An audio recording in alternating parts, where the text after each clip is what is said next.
கடலூர் மாவட்டம் சிதம்பரத்துல வரலாற்று சிறப்புமிக்க நடராஜர் ஆலயம் உள்ளது. இந்த ஆலயத்துல வருடத்துல 2 திருவிழாக்கள் மிக சிறப்பாக நடைபெறும். ஒன்று ஆனி மாதத்துல வர ஆனி திருமஞ்சன விழா, அடுத்து மார்கழி மாதத்துல வர ஆருத்ரா தரிசன விழா. இப்போது பார்த்தோம் அப்படின்னா இந்த ஆருத்ரா தரிசன விழா கடந்த 25ஆம் தேதி கொடியேற்றத்தோட துவங்கியது. கொடியேற்றத்திற்கு பிறகு பார்த்தோம் அப்படின்னா சுவாமி ஊர்வலம் தினமும் வெவ்வேறு வாகனங்கள்ல நடைபெற்றது.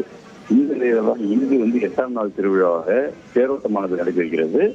அதிகாலை பார்த்தோம் அப்படின்னா சுவாமிக்கு அங்கு சிறப்பு அபிஷேக அலங்காரங்கள் செய்யப்பட்டு அதன் பிறகு சுவாமிகள் தேருக்கு கொண்டுட்டு வரப்படுறாங்க.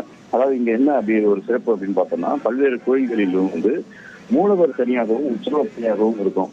அதாவது தேரோட்டம் போன்ற வீதி விழாக்கள்ல பார்த்தோம் அப்படின்னா உற்சவ மூர்த்திகள் தான் பயன்படுத்துறது வழக்கம். ஆனா சிதம்பரம் நடராஜர் ஆலயத்தை பொறுத்த வரைக்கும் பார்த்தோம் அப்படின்னா மூலவரே உற்சவராக தேரில் அமர்ந்து ஊர்வலம் வருவதுதான் சிறப்பு வாய்ந்தது. இந்த நிலையில தான் தற்போது பார்த்தோம் அப்படின்னா 5 தேர்கள் தனித்தனியாக புறப்பட்டுள்ளது. முதலில் விநாயகர் தேர், அதனைத் தொடர்ந்து நடராஜர், அதன் பிறகு சிவகாம சுந்தரி, அதன் பிறகு பார்த்தோம் அப்படின்னா முருகர் மற்றும் சண்டிகேஸ்வரர் சொல்லிட்டு 5 தேர்கள் தனித்தனியாக போகுது.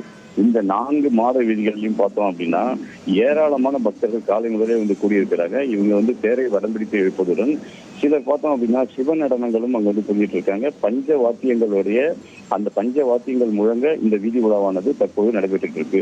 இன்று இரவு வரை இந்த தேரோட்டமானது நடைபெறும். இரவு 7 மணிக்கு பிறகு தேர் நிலையை அடைந்த பிறகு சுவாமி சிலைகள் ஆயிரங்கால் மண்டபத்திற்கு கொண்டு செல்லப்பட்டு மகா அபிஷேகங்கள் நடைபெறும். நாளை பிற்பகல் பார்த்தோம் அப்படின்னா வரலாற்று சிறப்பு மிக்க அந்த ஆருத்ரா தரிசன விழாவானது நடைபெறும். ஆருத்ரா தரிசன விழா அப்படின்றது என்னன்னு பார்த்தோம்னா, நடராஜர் மூர்த்தியும் சிவகாம சுந்தரியும் திருநடனம் புரிந்து பக்தர்களுக்கு காட்சியளிக்கும் நிகழ்வு தான் ஆருத்ரா தரிசனம் சொல்லப்படுது. இந்த ஆருத்ரா தரிசன விழாவிற்காக நாளை கடலூர் மாவட்டத்திற்கு உள்ளூர் விடுமுறையானது அளிக்கப்பட்டிருக்கிறது. அதே நேரத்தில் 1000க்கும் மேற்பட்ட போலீசார் சிதம்பரத்துல பாதுகாப்பு பணிக்காக குவிக்கப்பட்டிருக்காங்க.